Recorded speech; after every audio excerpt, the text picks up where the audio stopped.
Welcome to Real World Peaceful Parenting, a podcast for parents that are tired of yelling, threatening, and punishing their kids.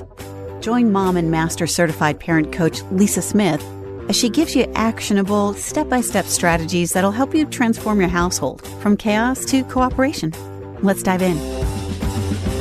Welcome to today's episode. I love being with you each week, and I am so proud of you for investing this time in your parenting and your kids and your family. Well done. Now, if you've been listening for a while, you know I do my best to bring you tips, ideas, and support that helps you create deep connection and cooperation with your kids. And today I have an extra special treat for you. Today I'm joined by Francene and Kiran. Francene is a mom of 2 boys, and she lives in New Zealand, and she's been a member of the Hive for about a year. The Hive is my membership community, and I'd love to have you join us there. So if you have any interest, jump over to the Hive Coaching, TheHiveCoaching.com, and you can learn all about it and sign up and join us. So Francene's been a member of the Hive for about a year now, and she and her family have had a massive transformation.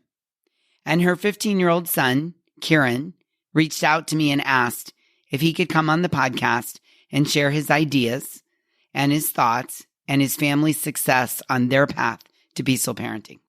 So what I want you to listen in on today is a conversation with Kiran, Francene, and myself.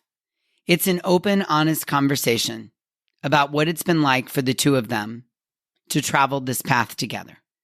And what makes this conversation so special and extra sweet is the honesty and vulnerability that both Kiran and Francene share with us. You see, Kiran struggles with anxiety in general and anxiety about going to school, and he struggles with his body image. And in today's podcast, we get to hear a little bit about this, about what it was like for him before, what it was like after his mom found peaceful parenting, and what it's like now a year later. And I know many of you have teenagers that may be going through this or something similar, and you can totally relate to this. So I'm so grateful to Kiran and Francene for coming on and talking about what the transformation has been like for them. And one of the things I love is how open and honest Kiran is as he shares his story with us. A couple things that I really hope you're going to take away from the conversation is it's never, ever, ever too late to get on the path to peaceful parenting. It's never too late. And this is a beautiful family and a beautiful example. In addition to Kiran, Francene has an older son, around 18, and she just started this about a year ago. And as I mentioned, the entire family, mom, dad, and both kids, have had a massive transformation, which has created deep connection and cooperation in the home. Another thing I hope you'll hear in today's conversation is that here at Real World Peaceful Parenting, we're a community of people that really understand progress over perfection. Peaceful parenting is not perfect. So many things in their household, as they share with us, are still loud and messy and stormy, and there are setbacks. And this is how it goes. What I know 10 years into this is that peaceful parenting isn't about our kids behaving or getting it right all the time, or being perfect, or always doing the right thing, or never storming. Rather, peaceful parenting is about having the tools to help. It's about navigating the big emotions. It's about understanding what's going on even when you don't like it. And most importantly, as parents, it's about scuba diving down underneath the behavior to the feelings and needs. And we get to hear this beautiful example of the unfolding of this conversation from both the mother and the teenage son's perspective regarding this. You will hear how Kiran's anxiety was there all along. The difference is after Francene joined the Hive and started doing this work, she really worked to get curious, not furious, which, by the way, didn't come immediate or naturally. But she's learned to scuba dive down to the feelings and needs that opened Kiran up to sharing, explaining, connecting, and in some cases, cooperating. Now, please note, peaceful parenting tools didn't fix everything. Kiran still has anxiety, and some days he struggles to get out of bed. But now he feels more connected than ever to his parents, while at the same time he's still struggling. And he realizes there isn't anything he can't share with his parents, which ironically helps him get out of bed. And towards the end of this conversation, there's this really sweet moment that I want to bring to your attention so you can listen for it, where Francene says to me, Lisa, I really thought joining the Hive was to fix my sons, my kids. And then I realized it was to fix me, Francene says. And there's this quick little pause, and Kiran jumps in and he looks at her and he says, Mom, the truth is you were never broken. In fact, neither one of us were broken. We didn't have a character problem. We just had a process problem all along. And now we have the tools to connect and cooperate. Oh, can you just take a moment and imagine your kids being able to say this to you? The mom is saying, hey, I thought I was going to fix you, and I realized I needed to fix me. And your kids say, but Mom, you were never broken. There was nothing to fix. We just needed tools to connect and cooperate. I want that for every single one of you. Every one of you. I want that. And it's a parent coach's dream come true. Oh, so good, right? All right, let's dig in to the conversation with Francene and Kiran. Enjoy. All right. I have the absolute pleasure of being joined today by two peaceful parenting rock stars who have been on quite the journey and have agreed to share with you all their story and what success looks like for them. And they are joining today from the corner of the world known as New Zealand. We have Francene and her 15-year-old son, Kiran. And I've been just checking the clock every 10 minutes all day, waiting to talk to both of you. So let's dive in. Sound good? Yeah.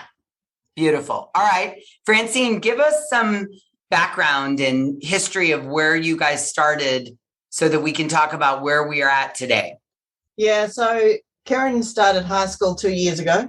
And of course, what happened 2 years ago was a global pandemic, obviously. And I really think the whole working from home, not being able to go out, be able to see his friends, I really think that actually took a toll on him. And anyway, he developed anxiety. We didn't fully understand the whole anxiety thing. We've done a lot of research on it. And then, of course, last year in August, I joined with one of your 3-day workshops and in August. And it's just changed everything, really. So he's gone for 2 years. He's basically off days. He just doesn't want to go to school.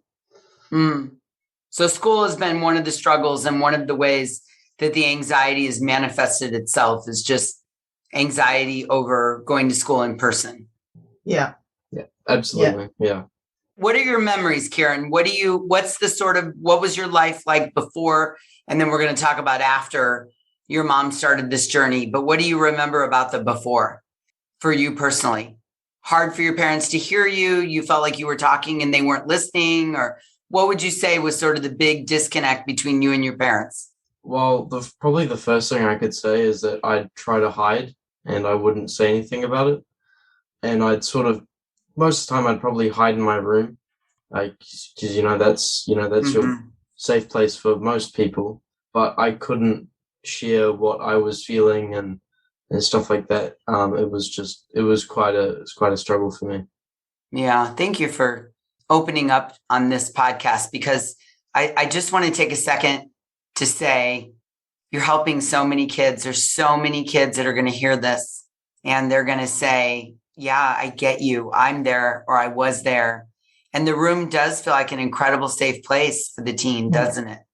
I think you described it well. It's the safe place. It's the place to go and, check out from the world and feel safe, but also hide those difficult conversations, right? Avoiding. Yeah. The avoidance. So the pandemic is coming down. You're in your room. Your parents want you out of your room. What was that like for the family, Francene? What was that creating a lot of conflict and misunderstanding at the epicenter of that? Yeah, a lot of it was, I took it personally. I felt like he didn't actually want to spend any time with us, but now I totally understand why he was doing it. Say more about that for a second, taking it personally. What were the thoughts that you were marinating in? So he's in his room. You're saying come out of the room. He won't come out of the room. What were you telling yourself? I'm telling myself that he'd rather spend his time on his games and with his online friends than with us, which hurt. Yeah. It was upsetting. But, and then as a result of that, you focused more on the behavior instead of less because you're so dysregulated. Yeah, absolutely. Yeah. Yeah. Dysregulation it's an uneasy feeling. Yeah. And then my guess is then the catastrophizing set in. He's going to be living under a bridge with a shopping cart. He's never going to come out of his room. He's not going to be able to live alone. He's never going to hold a job. Talk to us about that.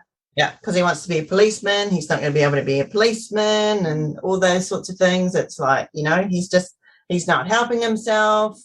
We're doing everything we can to help him, but, he's got to do that extra step to help himself, but he's improved.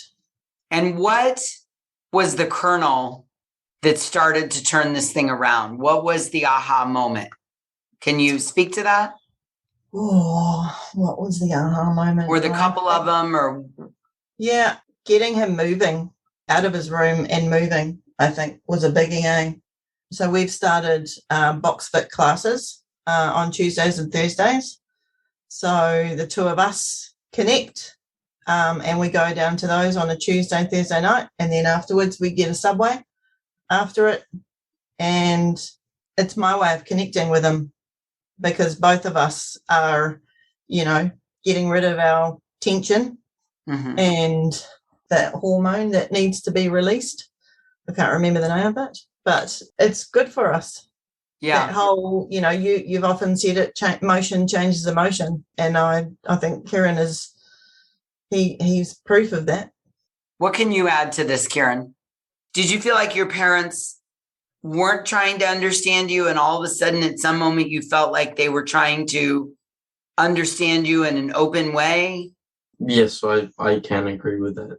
At first, like Mum said, is that the parents wanted me to help myself, but in reality, I couldn't. I had no motivation. I had nothing. I couldn't do anything. I didn't want to get out. I didn't want to do it, all that stuff. But when I realized that I can't just stay in my room and not do nothing, I had to get out and actually try to get myself some sort of position where I can get motivation and actually go to school and all that stuff. So it sounds like what I'm taking from that is some hope kind of came into the family and you all started to believe that change was possible. Yeah, and that we were all aligned. I'm hearing that maybe in the beginning, it felt like Kiran, Mom and Dad were on the other side of the table and you guys were working against each other and something led you to believe that Mom came over to your side of the table. And all of a sudden we're working to the same goal and cause. Sounds exactly right. Yes. Yeah. That's pretty cool. Yeah. It's a great feeling. Yeah. Yeah. And he still struggles to talk to us sometimes, but progress over perfection. Yeah. We tried journaling last year, but that didn't really eventuate. But I have to speak to that for a second. And I have to say that sometimes as parents in a relationship, figuring out what doesn't work can be as powerful as figuring out what does work, right? Because we've talked about journaling back and forth in our membership community. And for some families, it works incredibly well. But what you all know is, okay, that doesn't work. So we just have to keep trying until we find something that does work. Yeah, absolutely. Yeah. But the box fit nights is working. So spending time together, connecting. Yeah. So Francene, would it be true that cooperation between the two of you comes easier when there's connection? Absolutely. Yeah, 100%. Yeah. And what you did is you never gave up. This is what I'm proud of you of. You worked at this for almost a year.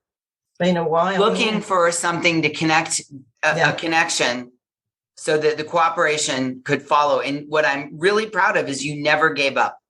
Every time we talked about try this, you'd go try it. Well, that didn't work. And you didn't go to all is lost. This is never going to happen. You just kept trying, and magic happened the moment you found the connection, the connecting vehicle. Yeah. I won't deny I've had those thoughts of giving up, but you can't give up on your children. Yeah. At all. And did you feel, Kiran, like she never gave up on you and her and the love and the relationship and the connection? Yeah. Mum did an amazing job. Obviously there were some times where I felt that Mum was a little bit off, but you know, in the end, Mum was always doing her best and keeping up the happiness and the positivity. Yeah, positivity. Yeah. And that's it, right? The whole anxiety, depression, you know, you've actually got to counterbalance that with positivity. And I would guess that you felt like she always believed in me. Was that a component to it as well? Yes. Yeah. Absolutely. Even if she didn't voice it, it was always there, you know, and I really do appreciate that. So. Yeah. Yeah, we've all been teenagers. Yeah, I mean, being a teenager is hard. The brain is pruning itself. It's preparing to go out in the world. There's hormones, there's body changes, there's thought changes, the leaps and bounds. There's a desire for risk, right? And I've read so much about the teen brain. I have so much empathy for what an explosion it is, mentally, hormonally, physically, emotionally. And then, you know, throw a pandemic in there. You know, it just, in many instances, it scrambled the brain, and the brain is looking to get unscrambled. Yeah. And, you know, it sounds like in some ways your anxiety, Kiran, came to a peak, and your mom, fortunately, was awake at the wheel and was able to not ignore it and stick her head in the sand at one extreme, or have anxiety yourself and stop looking for solutions. You found that middle ground where you just said, you know what, I'm just going to keep trying until I find the thing that works. And one of the things we talked about, Francene, is when you find one or two things that work, you just rinse and repeat, like, we don't need 87 things that work. This is not a menu. This is not a buffet. You know, we're going to pick a couple foods and we're going to do them really well. Yeah. Yeah, absolutely. Yeah. And yeah, we've found a couple of things. Not saying, you know, we're going to stop trying other things, but, you know, we'll continue to try other things and, you know. I love it. See how it goes. So what's it like for you now, Kiran? Tell me what's different for you now than at the beginning of the pandemic. At the beginning of the pandemic, it was more of like, you know, there was no hope. But now there's actually more motivation to do stuff and, you know, push ourselves to actually get past these walls that we create in our mind. And obviously our mind is super powerful, and it's like, you know, sometimes it's really scary to think that these things can stop you, but, you know, you got to push past and make sure you're pushing past those boundaries that you've gotten through your anxiety or whatever it is. Yeah. Yeah. So your brain has matured. You've worked on your thinking. This is what I'm hearing. You found ways to cope with your anxiety. You found some hope in the world. You have people on your team, and you're putting one foot in front of the other. That's so great. And it sounds like as a family, you all have also embraced progress, not perfection, because I know that some days have been a little bit more of a struggle than others. And what I understand is that, Francene, when you guys have had some small setbacks, you don't catastrophize over that and go, oh, well, see, this isn't going to work. I knew it. I knew he couldn't do it. I knew he wasn't going to hold it together. You just pick yourself up and move forward. Yeah. Yes, move on to the next day. Yeah. And Kiran, it sounds like you're being very loving to yourself and practical. And when you don't get it right, you're not holding that against yourself.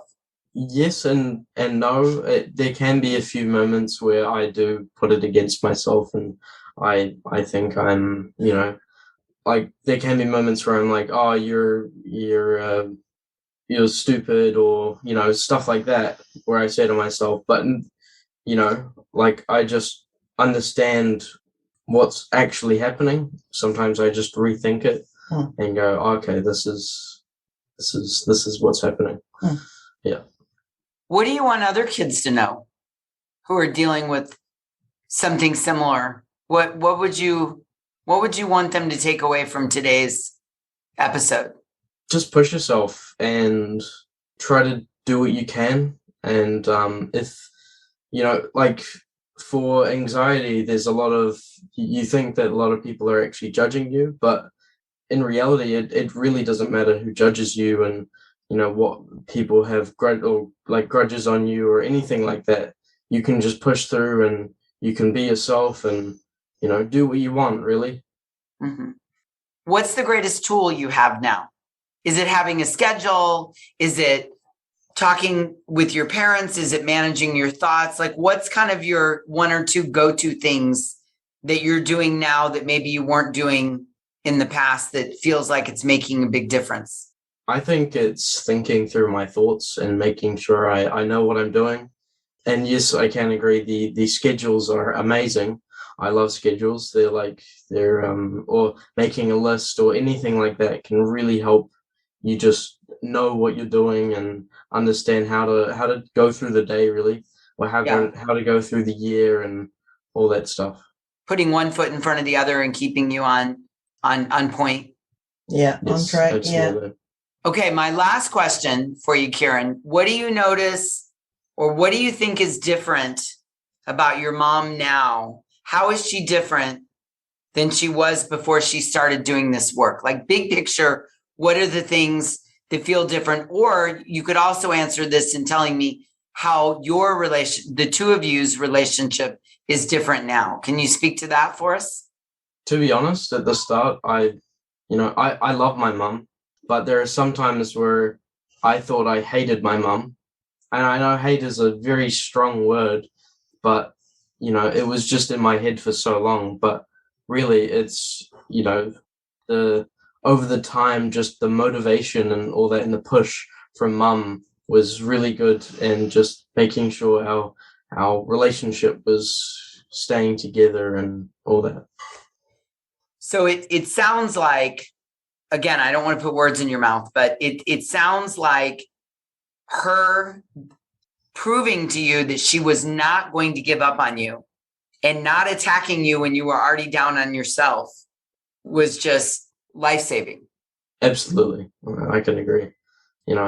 Like before mum really, really started doing this, I didn't like myself, and to be honest, most of my anxiety comes from me hating my body, because like over the years I've gotten a bit chubbier and fatter and all that, but with this box fit stuff, it's really pushing me through everything, and it's doing good. Yeah. Beautiful. Well done for working on that. I had to go on a journey myself through my teenage years and into my early adulthood to really learn that your worth is not tied up in how you physically present. Your worth is not about your body. And it sounds like you're learning that, and your family you're all working on that together, and you're supporting that. And because I'm guessing here, because your mom constantly reinforced that she wasn't going to give up, your brain's been able to settle down and really work on your image of yourself. I mean, this is all, as you beautifully said, this is all commingled in our thoughts about ourselves, our thoughts about others, our thoughts about what people think about us, right? This is all thought work. Yes. Yeah, absolutely. And do you think that the thought work that we do together, Francene, helped you gain a perspective on what he was thinking about himself? The thought work is, if anybody's new to joining the Hive, I'll just say the thought workshops that you have in there are 100% spot on, and everyone needs to do them. I've never been I've never been a deep thinker, but the whole thought workshops and changing thoughts and everything it's an absolute game changer. That's great. Yeah. And I can see you're passing it over to Kiran, and he's really appreciating that. And trying to, yeah. I think so often as teenagers, as humans, but really I think it sort of comes to a head in the teenage years. We think all of our problems in life are our circumstances, what other people are doing, what's happening, what our friends are doing, what they're not doing, how people are treating us. And that certainly can play a role in creating our thoughts. But what teenagers really benefit from is understanding that a lot of the suffering, I'm not saying all, I'm not saying everybody's suffering, but sometimes the suffering can be alleviated by really understanding the thoughts we're thinking about our circumstances. And this is what I hear you learned and then brought to Kiran, which really helped with anxiety, motivation, schedule, getting out of the room, working on his body. It's all sort of culminated in him understanding that his thoughts are driving his feelings and his feelings are driving his actions. Yes. Oh, so good. Gosh, I mean, what would you have given for someone to have taught this to you, Francene, at 15? Ooh, right? A lot. And here we're sitting today and have the pleasure of spending time with a mother who really dove into this head first and then has been able to model and teach this to her son, and it's transforming his entire life. Yeah. Oh. Yeah. And as I said on Thursday on our little chat message, I just, I came into this thinking that you'd fix Kiran, but he didn't need fixing. It was my parenting. It was me that needed fixing, and my thoughts. It was your thoughts. It was getting away from taking it personally. It was focusing, going underneath the behavior to the feelings and needs, really trying to understand what does he need, not taking the behavior personally and thinking he's doing something to me, but really appreciating that he had a struggle, a problem, a need that needed to be solved. Yeah, exactly. Yeah. Because what I remember is that once you two got onto the real problem underneath, the need underneath the behavior, and you set about the solution, the path, every day it got just a little bit easier, right? Yeah, it did. Didn't it? Yeah. I just want to add on to what Mum said about the fix. To be honest, I don't really agree with fixing. It was more of an understanding about what you need to do. True. And you didn't need any fixing. It was like, this is for any parent out there. You don't need a fix. You just need more understanding about what the world is all about and how our actual brains work, because humans are very interesting, and our biology is very strange to us, even though we are us, if you know what I mean. Kiran, I just fell in love with you, and I know our listeners can't see this, but I am smiling ear to ear. I love that you shared with us it's not fixing. I love that you told your mom she doesn't need fixing. I could not be more proud and more pleased for the two of you. Yeah, fixing is not a word that I use very often, because I don't think anybody's broken and needs to be fixed. We have process problems, not character problems. And you guys just had a miscommunication in the process problem. And once you got on the same page, every day it got better. And I just love that you're affirming for her that she didn't need to be fixed. We just had to understand each other better, more differently, ask different questions. So I love that you gave that advice to parents. And I know that there's people smiling all over the world after hearing that. Well, I am just so pleased for both of you for the relationship, for the entire family, because I know there's another brother and a dad. Yeah. So I'm so pleased for all of you, for the deep connection that you found through this process. This will serve you for years and years and years to come. And, I like to say that a rising tide, not that I made this saying up, but I love the saying, a rising tide lifts all boats. And the work that the two of you, Kiran and Francene, the work that the two of you have done is the rising tide that will lift all boats in your life. As a result of this, all the relationships in your life, Kiran, are going to get better. Your friends, your future bosses, your teachers, your brother, your dad, your future partner, your future children. The way your mom is parenting you is how you will parent your children. And so this work is, and we're getting a bird's eye view today from the two of you in the way you're showing up here and what you're sharing with us, that this work is worth doing because it creates deep connection. And any other challenge the two of you face together or separately, you'll come back together through this connection and create cooperation. I just know that. Absolutely. Yeah. Yeah.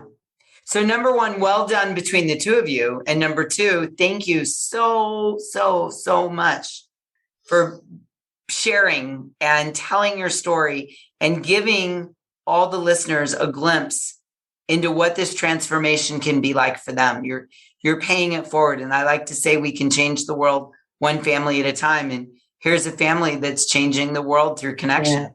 Yeah. I want to thank you too, Lisa, for everything you've done and that when what you do, you put your heart and soul into it.